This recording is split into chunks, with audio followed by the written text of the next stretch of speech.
J'ai eu une expérience de mort clinique qui a duré 14 minutes. Pendant ce temps, Jésus m'a révélé 4 événements qui se produiront avant son retour. Le premier est déjà en train de se dérouler, juste devant nous. Ce qu'il m'a montré m'a laissé sans voix. Et il est essentiel que vous en soyez conscient avant qu'il ne soit trop tard. Si vous pensez être prêt, il se peut qu'il soit important de prêter attention. Je m'appelle Carla Martin et, jusqu'à aujourd'hui, je cherche encore les mots exacts pour décrire ce que j'ai vécu. Il n'est pas facile de traduire quelque chose d'aussi profond et si éloigné de la réalité ordinaire en seulement quelques phrases, mais le moment est venu. Je dois partager cela avec vous, car ce que j'ai vécu n'était pas seulement une expérience personnelle, mais un appel, un avertissement, quelque chose qui transcende ma propre existence. Le 12 février 2024, tout a changé. Je suis infirmière en garde depuis plus de 14 ans, un métier qui m'a confrontée à la douleur humaine, à la peur, à l'espoir et aussi à la mort. J'ai toujours été une personne pragmatique, guidée par des preuves, la science et ce qui est tangible. Je ne me suis jamais autorisée à croire en ce qui est invisible ou inexplicable, jusqu'à ce que ce jour commence comme un autre, sans signe que ma routine allait être bouleversée. Ma nuit a été mal dormie, préoccupée par mon fils qui, après un entraînement intensif de basketball, est resté tard à étudier. Je me suis levée tôt dans un effort d'organiser mes pensées et j'ai décidé de marcher dans mon quartier. Le ciel était encore un peu gris, avec ce silence réconfortant des premières heures du jour et une brise fraîche qui m'enveloppait. Je regardais l'horloge, 5h37 du matin. J'éprouvais de la gratitude pour ces moments simples de paix. Mais cette tranquillité fut de courte durée. En traversant une rue que je connaissais bien, distraite par mes pensées, je ne remarquai pas la voiture qui approchait, ou plutôt, je ne me souviens pas l'avoir vue.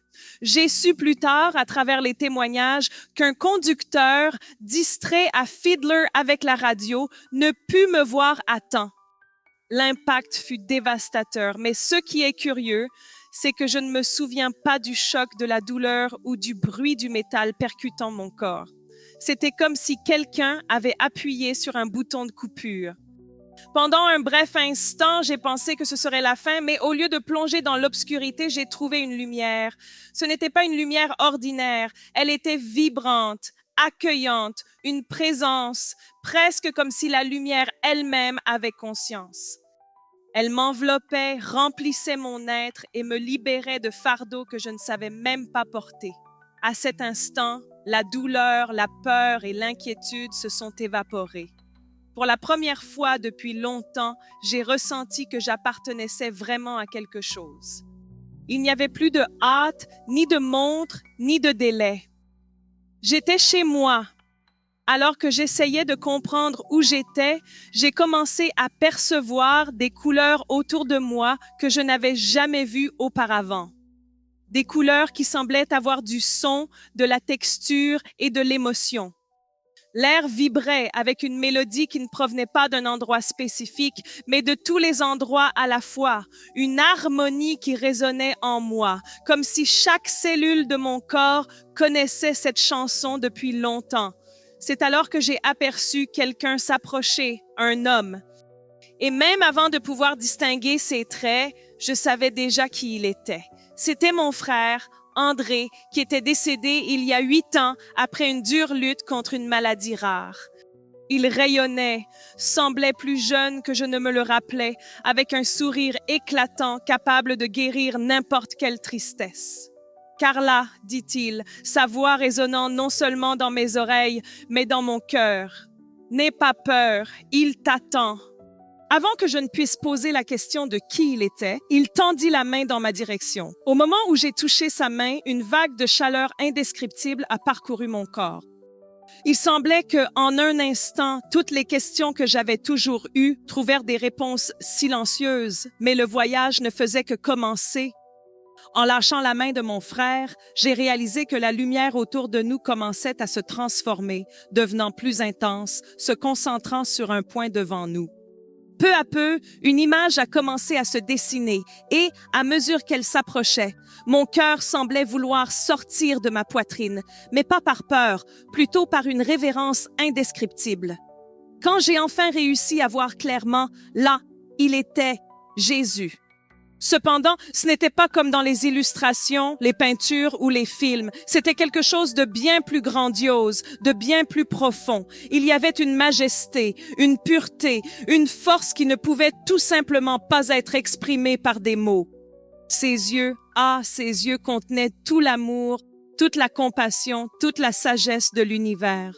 C'était comme s'il pouvait entrevoir chaque recoin de mon âme, chaque plaie, chaque joie, chaque doute, et pourtant, il m'aimait inconditionnellement. Je me suis retrouvée à genoux spontanément, car être en sa présence était comme être face à l'essence même de la vie. Même à genoux, je ressentais comme s'il me levait rien qu'avec sa présence. Il s'approcha, posa sa main sur mon épaule et sa voix, douce mais ferme, pénétrait jusqu'à mes os. « Carla, il y a quelque chose que je dois te montrer. Quelque chose que mon peuple doit savoir avant que je ne retourne. » À cet instant, tout autour de nous commença à se métamorphoser, comme si une nouvelle scène se déployait devant nous. Un tableau vivant, vibrant, colossal. La première vision qu'il apporta s'appelait « La grande distraction ». Je vis des gens de tous les coins du monde, des visages de tous les âges, cultures et ethnies, mais il y avait un élément commun entre eux.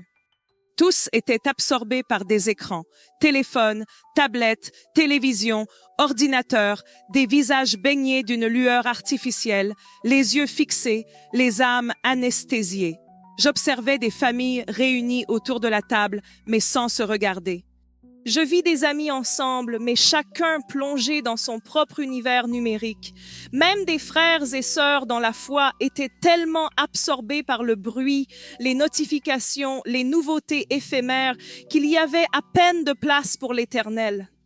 Jésus me regarda avec une tristesse tranquille et dit « C'est ainsi que l'ennemi travaille, en vous maintenant occupé avec le temporaire pour que vous oubliez l'Éternel. » Dis à mon peuple qu'il est temps de se réveiller, de détourner les regards de l'éphémère et de fixer les yeux sur moi. Ces paroles marquèrent mon cœur comme un feu. Je souhaitais crier à cet instant. Je voulais donner une alerte. Je voulais embrasser chacun de ces visages perdus dans les écrans et dire « Réveillez-vous, il y a quelque chose de plus grand qui vous attend. » Cependant, avant que je puisse réagir, la scène se modifia à nouveau.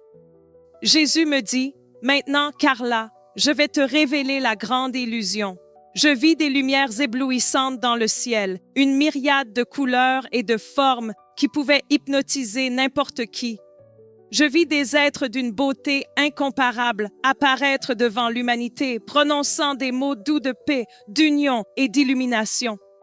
Ils promettaient une nouvelle ère, une nouvelle conscience, un nouveau commencement. Des foules les suivaient fascinées. Même ceux qui professaient autrefois la foi étaient attirés par ces voix envoûtantes.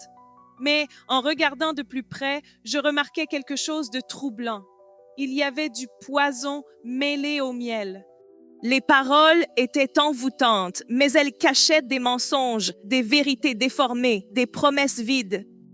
Jésus, avec un regard déterminé, a affirmé « Ils viendront en mêlant la vérité avec le mensonge. Beaucoup seront trompés, car ils ont oublié de fonder leur vie sur ma parole. Dites à mon peuple de revenir à l'Écriture, c'est le seul fondement qui ne sera jamais ébranlé. » Je me suis sentie petite face à une telle responsabilité. Comment moi, une simple infirmière, pouvais-je transmettre un message si grandiose? Mais Jésus m'a regardée et, dans ce regard, il y avait une confiance qui me soutenait. Alors que j'absorbais tout cela, j'ai réalisé que vous qui m'écoutez maintenant en faites aussi partie. Oui, vous êtes peut-être arrivé ici par hasard. Peut-être que quelqu'un a partagé cette vidéo avec vous ou que vous avez simplement cliqué par curiosité. Mais la vérité est que vous avez été appelé à entendre ce message aujourd'hui. Et si cela a touché votre cœur d'une manière ou d'une autre, si cela a réveillé quelque chose en vous, ne laissez pas cela passer. Je veux vous inviter à faire partie de ce voyage avec moi. Abonnez-vous à la chaîne dès maintenant. Ce n'est pas simplement parce que tout le monde en parle, mais parce que nous devons avancer ensemble sur ce chemin. Je ne souhaite pas simplement partager des récits. Mon désir est de créer une communauté d'individus éveillés, attentifs et ancrés dans la vérité. Et de plus, laissez un commentaire ci-dessous sur ce qui a détourné votre attention dernièrement. Dialoguons, intercédons les uns pour les autres, créons un environnement de véritable soutien, sans jugement, où nous pouvons nous aider à nous concentrer sur ce qui est vraiment essentiel. J'ai encore beaucoup à partager. La scène devant moi a commencé à se dissiper comme de la fumée emportée par le vent et la lumière autour de moi s'est intensifiée une fois de plus. J'ai ressenti presque intuitivement que quelque chose de nouveau allait être révélé. Jésus était à mes côtés, sa présence inébranlable et solide, tandis que les images autour de moi prenaient une nouvelle perspective. Maintenant, Carla, m'a-t-il dit, je vais te montrer le grand éveil. Alors, j'ai contemplé un éclat traversant le monde. C'était comme si des vagues de lumière lavaient des villes entières, entrant dans les foyers, touchant les cœurs. Je voyais des gens à genoux en larmes, priant, confessant, criant parmi la miséricorde. Je voyais des familles entières rassemblées autour de la table pour prier. Je voyais des enfants et des jeunes levant les mains en adoration. J'ai observé des églises qui auparavant étaient froides, maintenant vibrantes de vie et de chants d'espoir. C'était comme si un flux invisible de regrets et de foi s'établissait, brisant des chaînes, relevant les tombés, restaurant les blessés. Des miracles se produisaient devant moi, des aveugles retrouvant la vue, des paralysés se remettant à marcher, des cœurs guéris de douleurs passées. J'ai été témoin de personnes libérées de vices, d'oppression et de profondes amertumes. Chaque visage que je voyais semblait renaître, comme si une nouvelle identité était gravée dans leurs âmes. C'était glorieux, c'était majestueux, mais en même temps, je percevais une douleur sous-jacente. Avec le réveil, la persécution est également apparue. J'ai vu des gens être moqués, ridiculisés, rejetés par leurs familles et amis. J'ai observé des frères dans la foi être emprisonnés, battus et calomniés. J'ai vu des temples être fermés, des réunions interrompues brutalement, mais malgré tout, il y avait une joie dans leurs yeux qu'on ne pouvait pas enlever. Il existait une flamme vibrante dans leur cœur qu'aucune intimidation ne pouvait éteindre. Jésus s'est tourné vers moi et a parlé avec une tendresse profonde. Ma présence sera immensément puissante en ces temps, mais le prix de me suivre sera élevé. Dites à mon peuple, tenez bon. La souffrance est temporaire, mais la récompense est éternelle. Ces mots résonnaient en moi comme de doux tonnerres, réverbérant jusqu'à mes os. Je contemplais ces visages souffrants, mais rayonnants, et je ressentais un mélange de douleur et d'espoir. Je voulais courir vers eux, les embrasser et leur assurer qu'ils n'étaient pas seuls, mais je comprenais que le réconfort était déjà avec eux. La scène a de nouveau changé. Maintenant, le ciel semblait s'ouvrir, comme si une immense fente déchirait le firmament. Et puis, il est apparu. Jésus venant en gloire, entouré de milliers d'anges, avec une lumière si éclatante qu'elle semblait traverser tout. Le monde entier s'est arrêté. J'ai observé des rois, des gouvernants, des riches, des pauvres, tous se prosterner. Certains pleurèrent de joie, d'autres tremblèrent de peur, mais aucune lèvre ne pouvait rester silencieuse. Chaque langue confessait « Jésus-Christ est le Seigneur ». C'était le moment le plus sublime, le plus majestueux, le plus absolu que j'ai jamais vécu. J'étais si absorbée par cette vision que j'avais à peine la force de respirer. C'était comme si tout l'univers attendait cet instant, comme si toutes les histoires, toutes les douleurs, tous les espoirs convergeaient vers ce climax. Jésus me regarda avec une intensité qui semblait porter 1000 soleils et dit « Dis à mon peuple que je viens bientôt. Soyez prêts. Personne ne connaît le jour ou l'heure. » Puis, progressivement, la lumière autour de moi commença à s'adoucir. La musique céleste diminuait jusqu'à presque disparaître. Je me retrouvais à nouveau à genoux à ses pieds, toujours incapable de prononcer un mot, mais le cœur débordant. Il étendit la main sur ma poitrine et une chaleur intense, chargée d'amour, envahit mon être. Carla, dit-il, souviens-toi. Je suis toujours à tes côtés, avec tous les miens, même dans les moments de douleur, de confusion et de lutte. Je suis fidèle. Ma promesse est infaillible. Je ne vous abandonne jamais. Ces mots s'ancrèrent comme des tatouages lumineux dans mon âme. À cet instant, je compris que ma vie ne serait plus jamais la même.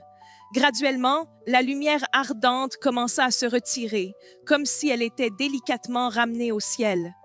Et à ce moment-là, je ressentis quelque chose de différent, un appel doux, une prise de conscience que j'étais ramenée, que cette expérience touchait à sa fin. Cependant, avant toute séparation, Jésus était toujours là, ses yeux rivés sur moi, comme s'il me retenait sur place, comme s'il savait combien j'avais besoin de lui à ce moment-là. Il se pencha légèrement, rapprochant son visage du mien, et d'une voix pleine de tendresse et de fermeté, dit « Carla, le monde entre dans une période qu'il n'a jamais connue auparavant. As-tu vu ce qui s'en vient? Mais souviens-toi, je serai avec les miens à chaque étape du chemin.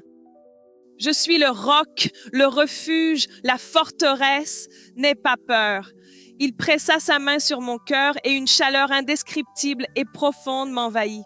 C'était comme s'il gravait ces mots dans mon âme pour que je ne puisse jamais les oublier. Et alors que sa main restait là, je ressentis un amour si vaste, si parfait, qu'aucune tristesse, perte ou douleur humaine ne pouvait se comparer. Je pleurais intérieurement, je pleurais extérieurement, versant des larmes dans des parties de mon âme que je ne connaissais même pas. C'était un pleur de remise, de soumission, de gratitude, de révérence. Je ne voulais pas partir, je ne voulais pas perdre ce regard, ce toucher, cette présence. Mais alors il parla à nouveau, avec une lueur douce dans les yeux. Il y aura des jours de doute même pour toi, Carla. Des jours où tu te demanderas si tu m'as vraiment vu, si tu m'as vraiment entendu. Mais dans ces moments-là, souviens-toi, je t'ai choisi, pas parce que tu étais parfaite, mais pour ta disposition. Aie confiance en ma force, pas en la tienne. Ce que je t'ai confié ne doit pas être porté uniquement par toi. Mon esprit te guidera, te soutiendra, te donnera les mots justes au bon moment. Ces mots m'englobaient comme une couverture chaude par une nuit froide. Je ressentais chaque lettre se poser en moi, comme des graines semées dans un sol fertile, prêtes à s'épanouir au moment approprié. Puis, il retira lentement sa main, mais la chaleur demeura. Il lança un dernier regard, comme s'il voulait éterniser cet instant, et dit d'une voix douce, mais avec une autorité qui faisait taire tout l'univers. « Maintenant, Carla, il est temps de revenir. Ton travail n'est pas encore terminé. » Soudain, tout commença à se rétracter. Les couleurs, les sons, les sensations, même la lumière, tout commença à se refermer comme aspiré par un petit point de lumière lointain. Je sentis une force m'aspirer, une accélération inhabituelle, comme si j'étais entraînée par un entonnoir de lumière, traversant des couches que je ne pouvais pas nommer. Et puis, comme un éclair, je revins. Je revins au poids de mon corps, à la gravité de la chair, à l'urgence de la respiration. La première sensation que j'ai ressentie fut la douleur, une douleur aiguë dans ma poitrine, comme si une flamme se ravivait en moi. Mes poumons se remplirent d'un désespoir que je n'avais jamais ressenti. J'entendis des voix autour, des cris, des mouvements. Elle est revenue. Nous avons un pouls. Elle est revenue! J'entendis l'un des ambulanciers dire, avec une voix mêlée de choc et de soulagement. J'ouvris lentement les yeux et vis des visages au-dessus de moi, des visages inquiets, surpris, épuisés. Je voulais parler, je voulais partager tout ce que j'avais vu, je voulais raconter, mais les mots ne sortaient pas. Mes larmes disaient tout pour moi. Je tenais juste la main de l'un d'eux, essayant de transmettre par le toucher tout ce que je ne pouvais pas encore exprimer. Les jours qui suivirent furent étranges, intenses et confus. J'étais hospitalisée, entourée d'équipements, de soins médicaux et de regards curieux. Les médecins étaient surpris de la rapidité de ma réhabilitation, considérant qu'après avoir été renversée, mes blessures étaient bien moins graves que prévu. Ils disaient que c'était un miracle. Je ne fis que sourire, consciente que c'était quelque chose de plus profond. Ce n'était pas seulement un miracle, c'était un appel. Les jours à l'hôpital se sont estompés comme un flou. Les infirmières qui partageaient la même profession m'observaient avec un mélange d'étonnement et de respect. Beaucoup chuchotaient, pensant que je n'entendais pas, disant que j'avais une chance incroyable ou que j'avais eu une seconde chance extraordinaire. Pourtant, au fond de moi, je savais que ce n'était pas de la chance. Il y avait un but. Une raison plus grande me tenait en vie, me réveillant chaque matin avec ce souvenir vif qui brûlait en moi. Ce n'était pas un rêve ni une hallucination.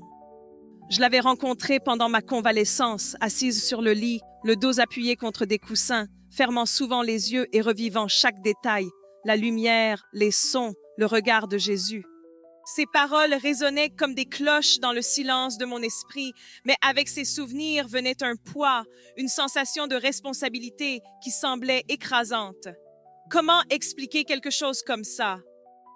Comment articuler en mots humains une expérience qui dépasse tout ce que nous connaissons? J'essayais, mais chaque fois que je commençais, les mots me faisaient défaut, s'échappaient entre mes doigts.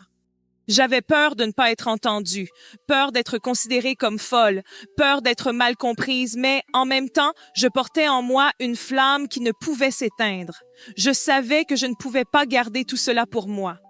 Ce n'était pas un cadeau intime, c'était une invitation collective. Je devais partager, je devais alerter, je devais témoigner, même si ma voix tremblait, même si mes yeux se remplissaient de larmes à chaque tentative.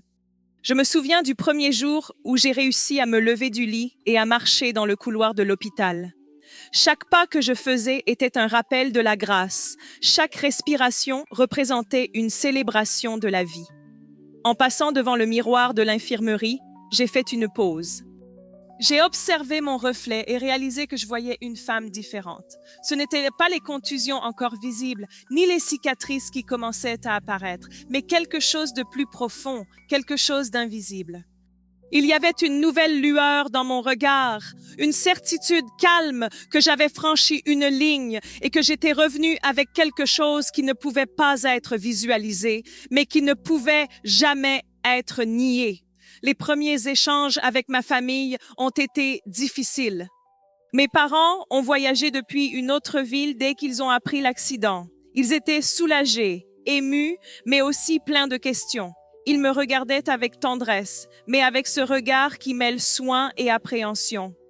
Quand j'ai commencé à raconter ce que j'avais vécu, ma mère a pris ma main, les yeux remplis de larmes.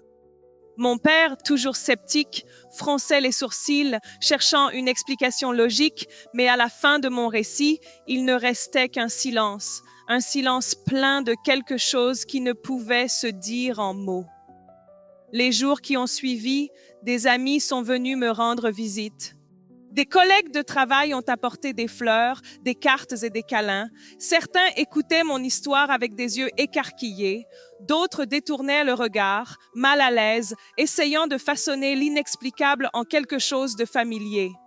Mais parmi tous, il y avait ces quelques-uns dont les regards brillaient en harmonie avec les miens. Ceux qui, même sans avoir vu, ont cru.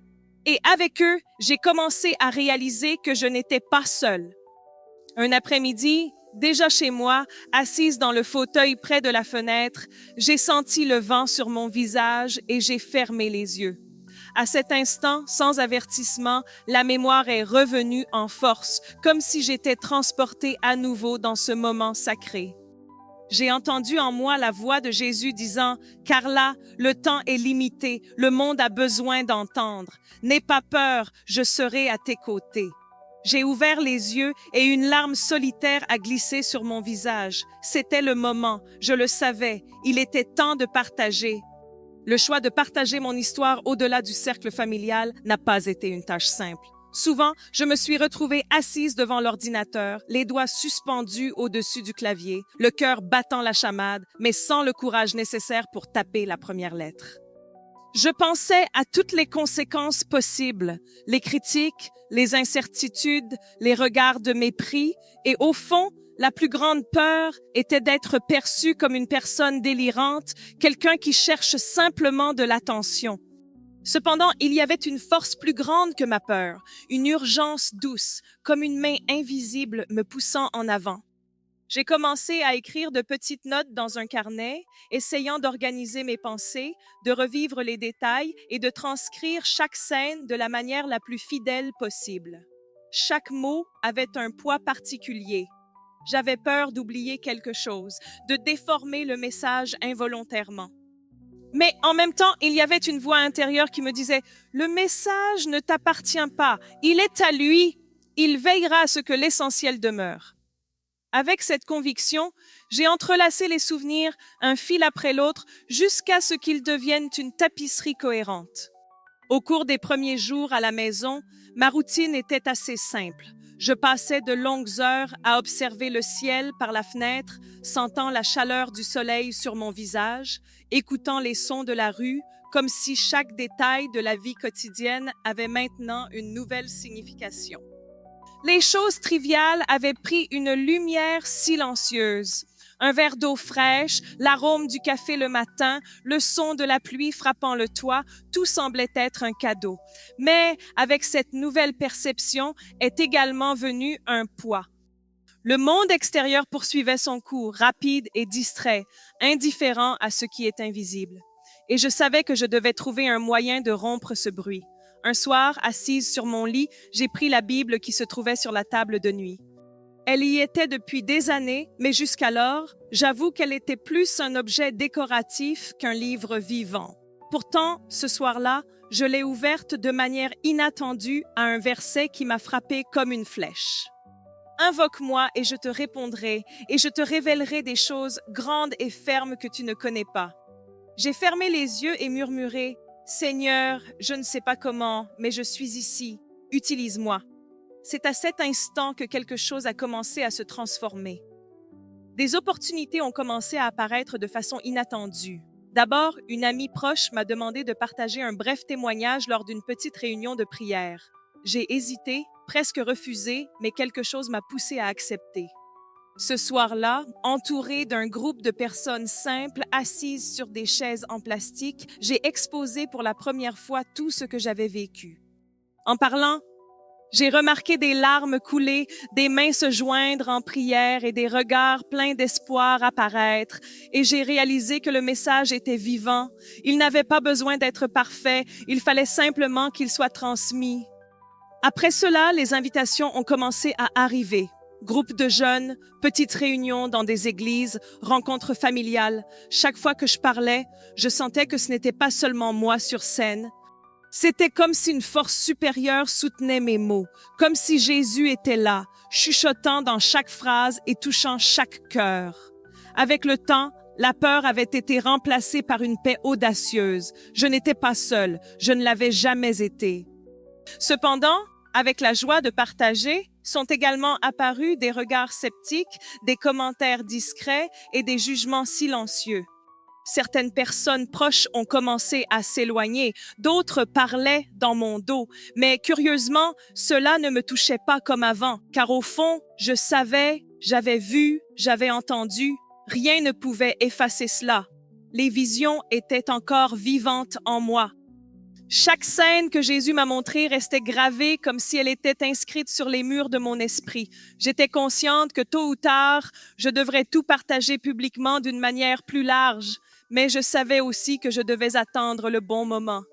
Il y avait un temps pour chaque chose, et dans ce silence, entre une invitation et une autre, assise à nouveau près de la fenêtre, j'ai entendu une fois de plus, au fond de mon âme, cette voix douce. Carla, fais confiance. J'ouvrirai les portes. Reste simplement fidèle. Le temps passa et les portes commencèrent vraiment à s'ouvrir de manière que je n'aurais jamais pu imaginer.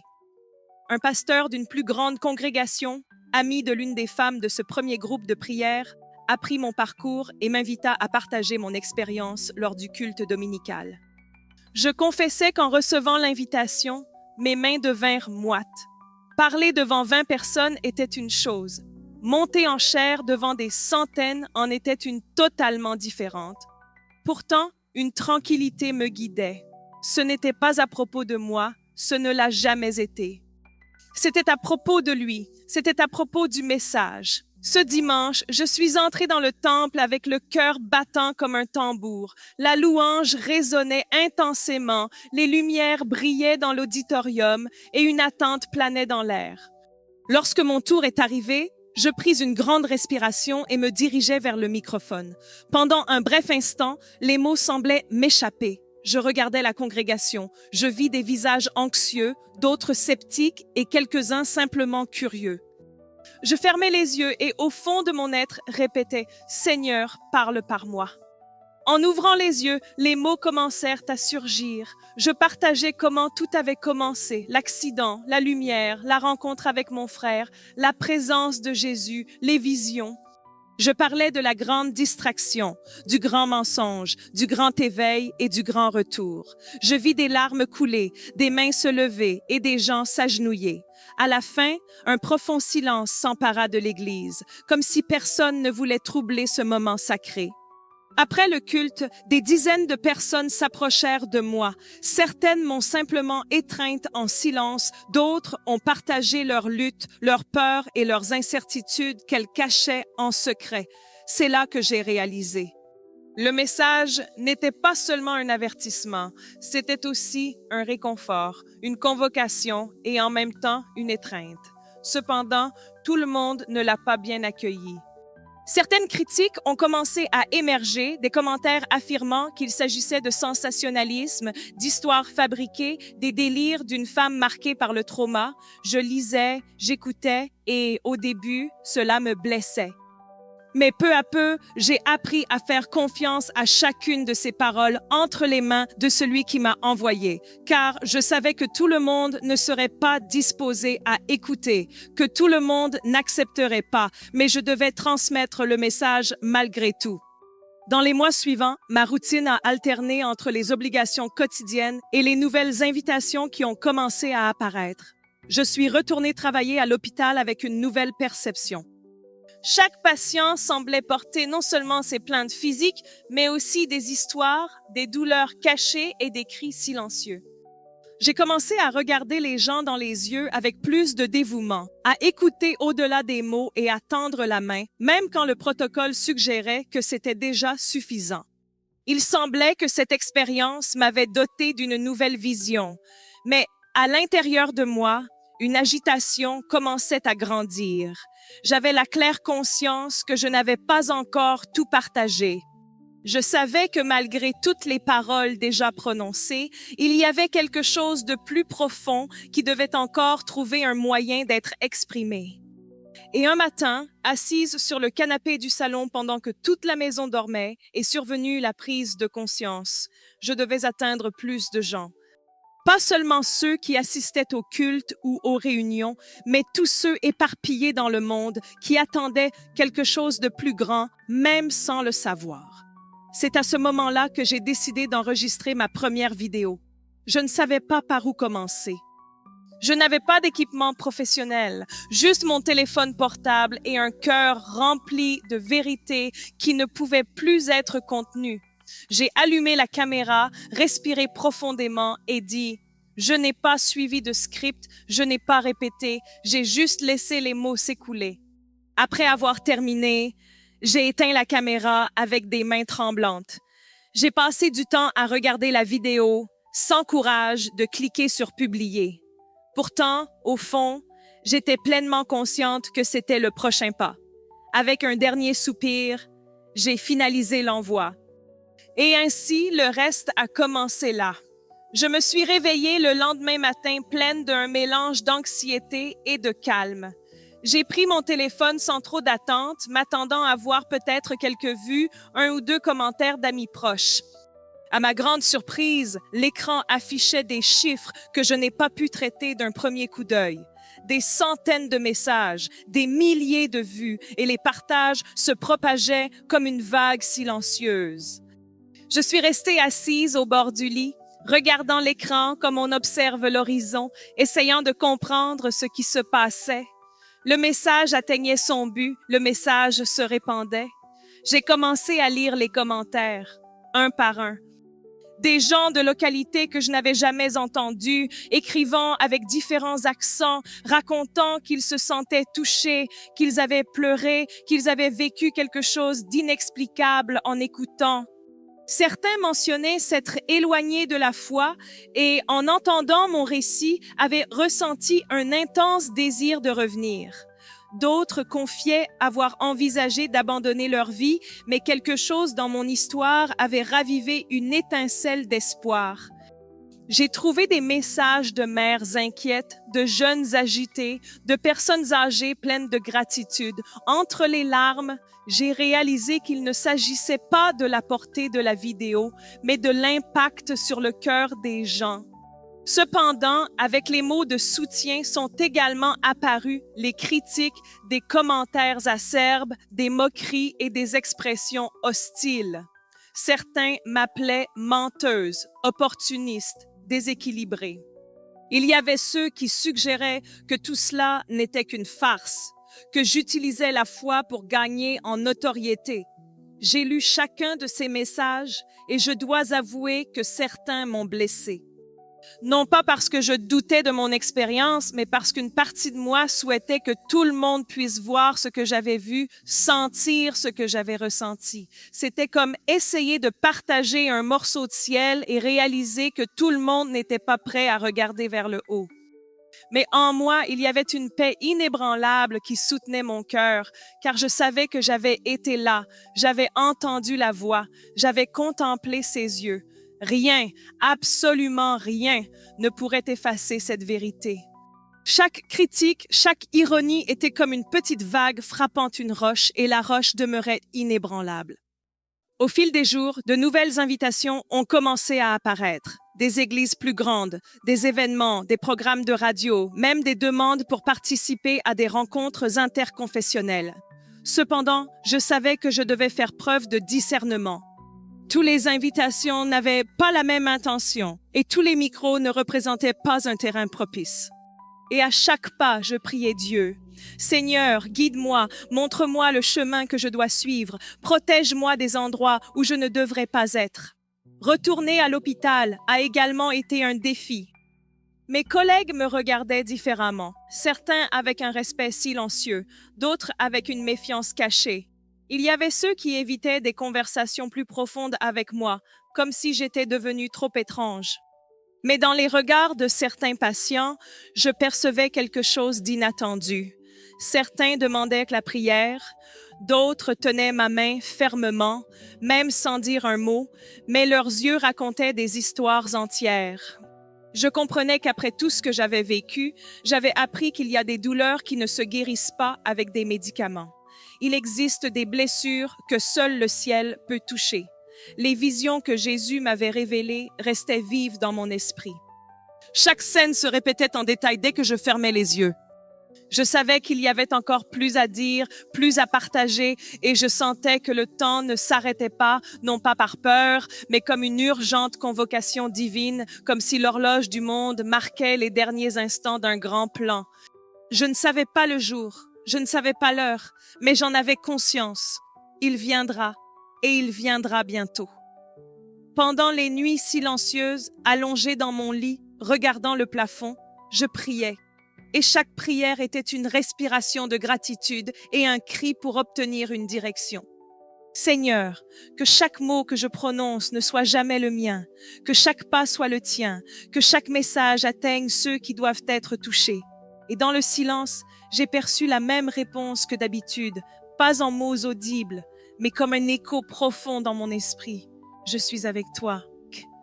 Au fil des semaines, la routine entre l'hôpital, les invitations et les enregistrements a commencé à s'entrelacer d'une manière que je n'avais jamais imaginée.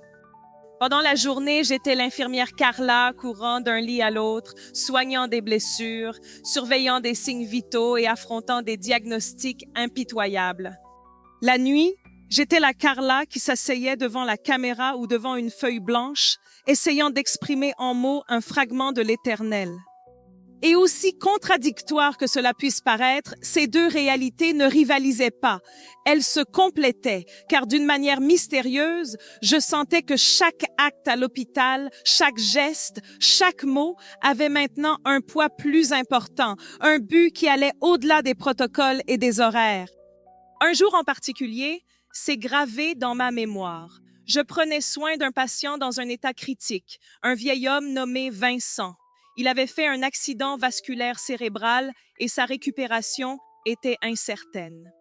En changeant les pansements, il a ouvert les yeux et d'une voix éteinte m'a demandé « Mademoiselle, avez-vous déjà vu le ciel ?» J'ai marqué une pause, je le regardais, le cœur battant. Je me suis assise à côté de son lit et j'ai pris sa main ridée. J'ai pris une grande inspiration et j'ai répondu « Oui, Monsieur Vincent, j'y suis allée, je l'ai vu et c'est plus beau que tout ce que nous pourrions imaginer. » Ses yeux se sont remplis de larmes. J'ai toujours voulu savoir s'il m'accepterait. J'ai serré sa main un peu plus fort, sentant une boule dans ma gorge. Il est un homme à bras ouverts, Monsieur Vincent. Il ne rejette jamais ceux qui le cherchent. Le Seigneur l'attend avec un amour infini. J'ai vu un sourire timide apparaître sur son visage et quelque chose en moi a su que ces mots n'étaient pas seulement les miens. Cette nuit-là, Monsieur Vincent est parti et lorsque j'ai reçu la nouvelle le lendemain, mon cœur n'a pas pleuré de tristesse, mais d'espoir, car je savais qu'il avait été accueilli. Des moments comme celui-ci ont commencé à se multiplier. Et c'est ainsi que je suis restée jour après jour, mot après mot, prière après prière, réalisant que peu importe combien de personnes m'écoutaient, le message resterait vivant, car il ne s'agissait pas de quelque chose qui m'appartenait, mais bien de lui. Et il tient toujours ses promesses. Dans les mois qui ont suivi, il s'est passé plus de choses que je n'aurais jamais pu imaginer. Chaque témoignage que je partageais semblait ouvrir de nouvelles opportunités, toucher de nouveaux cœurs, créer des liens invisibles entre des personnes qui auparavant marchaient seules. J'ai reçu des messages de lieux éloignés, des personnes révélant qu'elles se sentaient appelées de nouveau vers Dieu, d'autres qui avaient trouvé la force de continuer même face à la douleur. Et à chaque récit reçu, mon cœur se remplissait d'une profonde révérence, non pas pour moi, mais pour ce que Dieu réalisait à travers le message. Un jour particulièrement significatif, une femme m'a écrit en disant « J'étais dans ma chambre en train de penser à tout abandonner, mais pour une raison quelconque, j'ai trouvé ta vidéo. En entendant ton histoire, quelque chose en moi s'est brisé et j'ai commencé à pleurer. Et pour la première fois depuis des années, j'ai parlé à Dieu. J'ai demandé « Si tu m'aimes encore, donne-moi un signe. » Et le signe, c'était toi. En lisant ces mots avec des larmes coulant sur mon visage, je me suis sentie si petite face à la grandeur de l'amour de Dieu, réalisant comment il pouvait utiliser quelqu'un d'aussi normal et plein d'imperfections pour toucher des vies que je ne connaîtrais jamais personnellement. Cette expérience m'a profondément marquée et cette nuit-là, en priant, j'ai compris quelque chose d'encore plus précieux. Chaque personne touchée devient également un messager. Chaque histoire partagée se transforme en une nouvelle graine semée. Ce n'était pas seulement moi qui transmettais le message, c'était un mouvement. C'était une chaîne vivante, le souffle même de Dieu illuminant des endroits où régnait l'obscurité. Aujourd'hui, en m'asseyant pour enregistrer une nouvelle vidéo, je regarde la caméra et je ne vois pas seulement un objectif froid, mais les yeux de chacun d'entre vous. Et ainsi je poursuis, vivant un jour à la fois, une parole après l'autre, une prière après l'autre, consciente que peu importe combien de personnes m'écoutaient, le message perdurerait, car il n'était pas à moi, il était à lui, et il tient toujours ses promesses. Les mois qui ont suivi ont apporté plus que je n'aurais jamais pu prévoir. Chaque témoignage que je partageais semblait ouvrir de nouvelles opportunités, toucher de nouveaux cœurs, créer des liens invisibles entre ceux qui jusqu'alors étaient seuls. J'ai commencé à recevoir des messages venant d'endroits éloignés où des gens disaient s'être sentis rappelés à Dieu, d'autres ayant trouvé la force de continuer même au milieu de la douleur. À chaque récit, mon cœur se remplissait d'une profonde révérence, non pas pour moi, mais pour ce que Dieu accomplissait à travers le message. Je me souviens d'un jour marquant, lorsqu'une femme m'a envoyé un message disant « J'étais dans ma chambre en train de penser à tout abandonner, mais pour une raison quelconque, j'ai trouvé ta vidéo. En entendant ton histoire, quelque chose s'est brisé en moi et j'ai commencé à pleurer. Et pour la première fois depuis des années, j'ai parlé à Dieu. J'ai dit « Si tu m'aimes encore, donne-moi un signe. » Et le signe, c'était toi.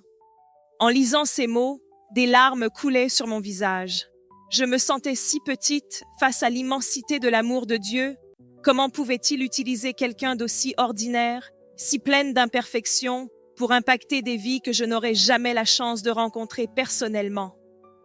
Cette histoire m'a profondément touchée et cette nuit-là, en priant, j'ai compris quelque chose d'encore plus précieux. Chaque personne touchée devient également un messager. Chaque histoire écoutée se transforme en une nouvelle graine semée. Ce n'était pas seulement moi qui transmettais le message, c'était un mouvement.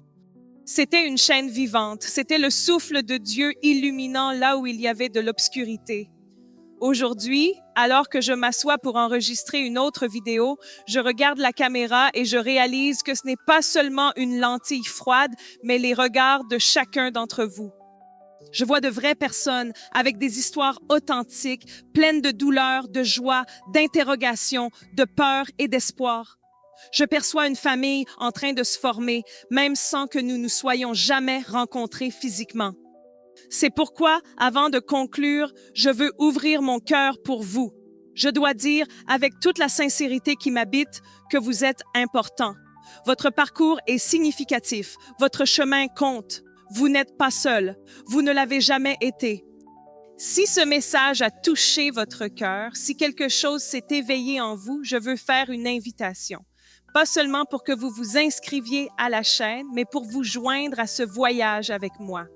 Mon but n'est pas d'accumuler des abonnés, mais de construire une communauté de personnes désireuses de contempler le ciel ensemble, qui veulent écouter, partager, soutenir, prier et grandir. Abonnez-vous, car nous souhaitons avancer ensemble.